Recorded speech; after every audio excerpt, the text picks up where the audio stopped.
give themselves a chance. Sidney Rice, Evan Moore, flood a section of the end zone with as many Seahawks as you can and give someone a chance. Rice is 6'4", Moore is 6'6". They're all to the right. Tate's the lone receiver to the left. The Packers play it at the goal line as Wilson scrambles to keep it alive. The game's final play is a Wilson lob to the end zone, which is fought for by Tate with Jennings simultaneous. Who has it? Who they give it to? Touchdown!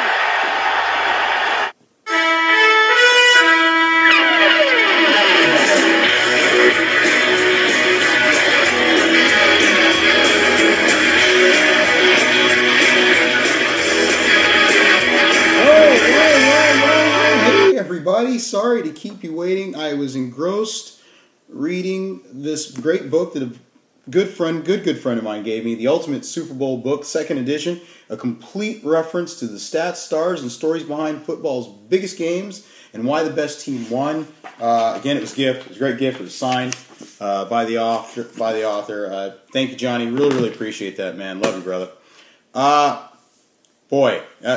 Before I came on, you guys were all listening to what everybody's talking about, the Monday Night Football game, the controversial catch. As Chris Berman would say, we remember because we were there. Had great seats, section 131, row Y, seat 5 was fantastic. But hey, you don't want to hear about my seats. Let's talk about this thing. Lost in all the controversy is how absolutely dominating the Seattle Seahawks defense is. And let me just tell you folks, they are for real. Lar, you need to do the right thing. You need to trade me that defense. Let's get this thing done, huh? Because they're mine. You know this. Let's get that done. I was on the fence there at the game when I saw it happen, thinking that, it could be an interception, could be a catch. It's kind of tough to judge. I was on the fence. So I wanted to go and talk to someone who was absolutely, positively sure that it was a catch. And so I did. Let's check out the clip, shall we? All right, bitches, here we are with the mad one.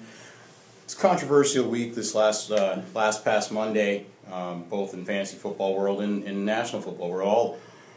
All the media, the entire nation wants to talk about the catch. I've heard it dubbed the inaccurate reception. I think that was the cleverest name for it that I heard. But I thought we'd bring in an expert, former semi-professional football player, Larry Ammons, also known as the Madman. Madman, you've seen the tape? I have. And thoughts on it? First off, how did you think the officials did? Did you think they made the right call? They absolutely made the correct call. What about the pass interference? Clearly, they blew that part. Okay, blew that one. Many blown calls in that game. Yeah, no kidding. What would you say to those who say that there was one referee who was signaling no catch and that the game was over, and the other referee standing next to him signaling touchdown? What would you say to the mechanics of that? Sir, the referee was signaling the end of the play, that the clock was going to stop. The other referee made the touchdown, the correct touchdown call. Sure. Have you had a chance to review the rule book and how it applies to this situation at all? Absolutely, and with a firm understanding of the rules, it quickly becomes apparent that yes, it was a touchdown, and the Seahawks won the game legitimately. Well, please explain. Allow me to illuminate. The results of the game are final. Applicable rules to the play are as follows. Possession. A player or players jumping in the air has not legally gained possession of the ball until he satisfies the elements of a catch listed here. Rule 8, Section 1, Article 3 of the NFL Rulebook defines a catch as a forward pass. It's complete by the offense or intercepted by the defense if a player who is in bounds, A, secures control of the ball in his hands or arms prior to the ball touching the ground, and B, touches the ground in bounds with both feet or any part of his body other than his hands, and maintains control of the ball long enough after A and B have been fulfilled to enable him to perform any act common to the game, i.e., pitch it, pass it, advance it, or avoid or warn off an opponent, etc. When a player or players is going to the ground in an attempt to catch a pass, Rule 8, Section 1, Article 3, Item 1 states, player going to the ground. If a player goes to the ground in the act of catching a pass, with or without contact by an opponent, he must maintain control of the ball throughout the process of contacting the ground, whether in the field of play or the end zone. If he loses control of the ball and the ball touches the ground before he regains control, the pass is incomplete. If he regains control prior to the ball touching the ground, the pass is complete. Rule 8, Section 1, Article 3, Item 5 states, simultaneous catch. If a pass is caught simultaneously by two eligible opponents and both players retain it, the ball belongs to the passers. It is not a simultaneous catch if a player gains control first and an opponent subsequently gains joint control. If the ball is muffed after simultaneous touching by two such players, all the players of the passing team become eligible to catch the loose ball. I have a couple pictures that I sent earlier where you can see, and I'll hold them up here. One, my guy's hands are clearly on the ball first, while the other guy's arms like flailing trying to bring it in. Two, feet are on the ground while the other guy's feet are still in the air. See the feet? Yeah, that's touchdown, bitches. So, real quick, because I think it's fair to say, because you mentioned when you're showing the pictures there, your guy. You don't actually have Golden Tate on any of your fantasy football teams, I'm assuming, correct? No, that is a correct statement, sir. It would be true, however, to say that you do have Russell Wilson. Yes, sir. All right. Just for the record, you lost your game last week.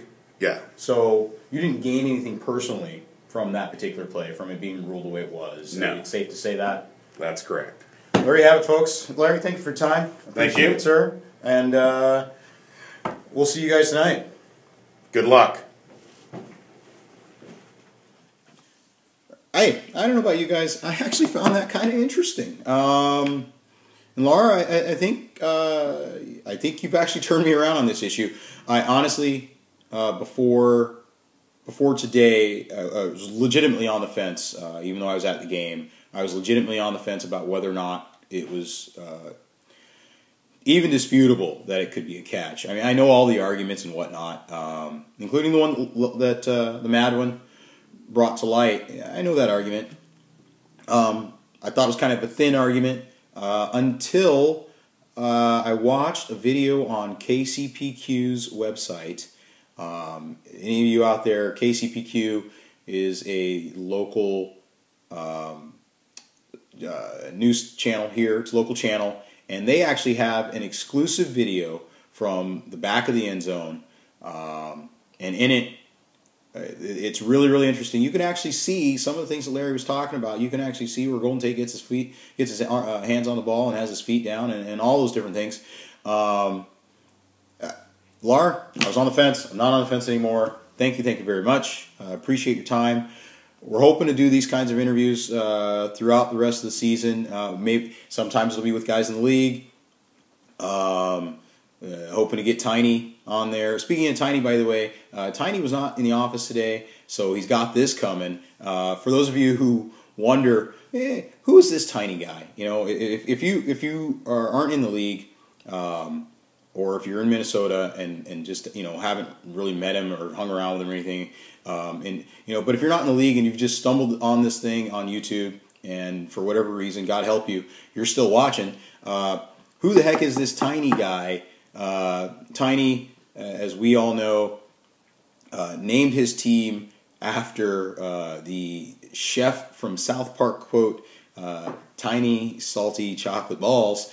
So since then, he's always been Tiny. What is it that Tiny does when he's not at work and not screwing up his fantasy football team? Well, what Tiny does is, today he sends me a text. He sends me a text, and the text said, "Not going to make it in today. I have to take my goat to the vet," which I can only believe is some gay code, because I have no idea what else it could be. Moving on. You had that coming, Tiny. Moving on. Speaking, by the way, of Tiny, Tiny, you put up 62 points this week. Where the hell was that crap last week when you beat me, huh? I'd be 3-0 right now. Moving on. Go watch the KCPQ video. It's well worth the watch. Get that done. I think you'll appreciate what you see there. But enough serious talk, folks. Let's get to this week's picks, huh? Week 4 is upon us. Here we go. We are almost a quarter way through the season. This is fun. Bye weeks are starting, and so that means that a lot of rosters are going to be in trouble. It means that a lot of people are going to be scrambling on the waiver wire, trying to fill those voids, and things are about to get really, really interesting. Let's get to it, shall we? I went 5-1 last week, which was great because the week before that I went 1-5, and having gone 6-0 in week 1, it was time to get back on the saddle. I'm 12-6 on the season. That's fantastic. It's a great start. It's extremely respectable. Let's keep this wheel spinning. But we need some theme music, and a lot of you aren't going to get this. It's a little inside joke for those of us in the office. This music is for one of our owners in particular. It's for our defending champion. Here we go. This week's picks. Let's do this thing. Just to start off, we're going to take Orb over Zeus. Orb is, by the way, for those of you, if you send him a trade offer or anything like that, Orb is on his way to Ireland with his wonderful wife. So be patient. He'll get back to you. No worries there. So we're taking Orb over Zeus. We will take Big Sexy to continue his winning ways, moving the Boogie Woogie Electric Slide defending champ to 1-3 this year. I expect Mass to put up a good fight, but I'm taking Steel to put them both at 500 through the quarter mark of the season. In this week's grudge match, I'll take Barbarella over Tiny. And then Barb, after that's done, and the Carmel Police have come your way again, you can change your name to Tiny Beat 3 times. Of course, as always, I'm going to take myself to win because, it's just wrong to bet against yourself. Ask Pete Rose. And in this week's upset special, I will take Maximus to add a blemish to Geithner's 3-0 record. His perfect record ends this week. Maximus wins that game in going away fashion. Let's call it that, huh? Cheers, bitches. Have a great weekend. I hope everybody gets their pickups and be safe out there and enjoy the games. All right? Talk to you later.